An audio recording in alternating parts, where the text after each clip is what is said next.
It took less than 10 minutes. A quiet road in western Germany. A boy riding his bike home. Mirco Schlitter was 11 years old. He had ridden this route many times before. But on the evening of September 3rd, 2010, something happened on that road. Something that turned a normal ride home into one of the largest child search operations Germany had ever seen. And months later, investigators would uncover a truth that shocked even experienced detectives.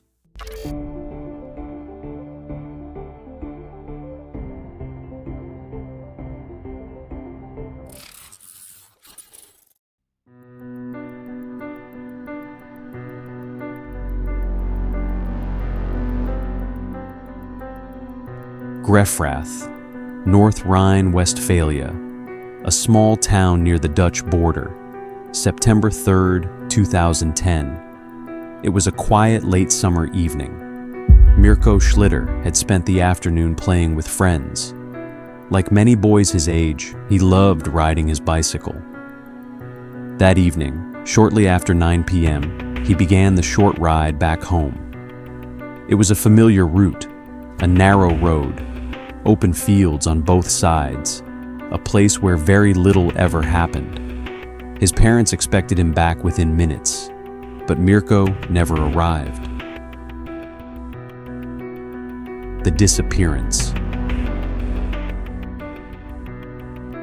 At first, there was no panic. Maybe he had stopped somewhere. Maybe he was talking to friends.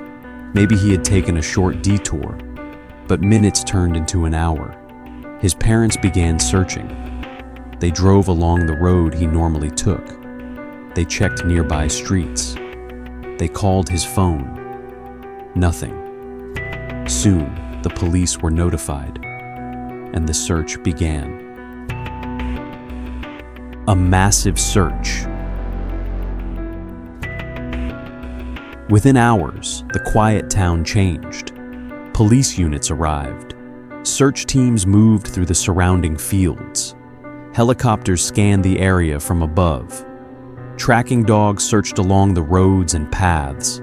Hundreds of volunteers joined the search. Neighbors, friends, people from nearby towns. Everyone hoped Mirco would simply be found somewhere nearby. Lost, confused, but alive. Days passed. No trace of the 11-year-old boy. The investigation. Investigators began reconstructing Mirco's last known movements. They carefully studied the road he had taken home. Witnesses were questioned. Drivers who had been in the area were asked to come forward. But no one had seen anything unusual. No struggle, no scream, no clear evidence. It was as if the boy had simply vanished.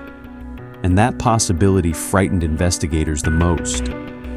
Because when a child disappears without a trace, it often means someone took him. A new investigative method. Weeks turned into months. The case gained national attention. Posters with Mirco's face appeared across Germany. Police followed thousands of tips, but none led to the missing boy. Then investigators decided to try something unusual. They began analyzing mobile phone data. Every phone that had been active near the road where Mirco disappeared was examined. Thousands of devices, thousands of digital connections. It was an enormous puzzle. But slowly, a pattern appeared. One phone had been present at suspicious times, again and again. The suspect. The phone belonged to a man named Olaf H., a truck driver, a man who seemed to live a completely normal life. He had a family, a job. Nothing about him had immediately raised suspicion. But the mobile phone data placed him near the road where Mirco disappeared. Investigators began monitoring him closely. Eventually, they brought him in for questioning.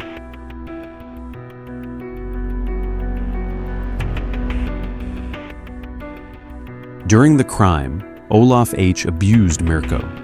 Afterwards, he killed the boy by strangulation. It was a brutal and senseless act, one that ended the life of a child who had simply been riding home.